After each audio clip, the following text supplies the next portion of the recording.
Leo tuko Mombasani, ni ile siku tunasema hayawi huwa. Nani mshindi wetu wa leo wa pikipiki? Yo, mambo vipi brother? Mambo poa. Nasema majina ni nani? Siaba Topu. Siaba Topu. Okay, Siaba Topu, wajua kwamba wewe ndio mshindi wetu wa pikipiki? Ndio, najua ni mshindi wenu wa pikipiki. Ni mara yako ya ngapi kushinda pikipiki? Mara yangu ya kwanza. Na imekuwaje, umejihisi vipi kwanza ile uko nyumbani wakati wapigiwa simu kwamba umeshinda? Wewe ulijisikia vipi?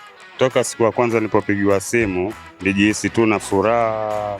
Pia siwezi kuielezea ile furaha nilionao. Mpaka leo nimeitwa nije nichukue pikipiki yangu. Nilikuwa siamini mpaka sasa ndio nimeitwa nije nichukue.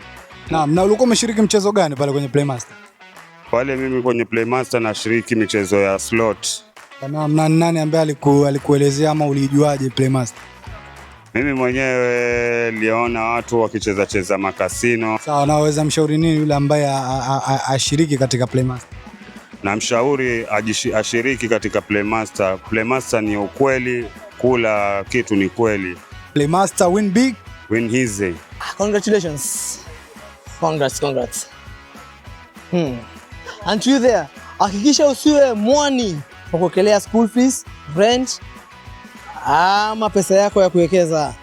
But remember, in Playmaster, everyone is a winner. Pikipiki ziko kwa wingi ndani ya Royal Win. Gambling is addictive. Bet responsibly. And it's not allowed for people under the age of 18.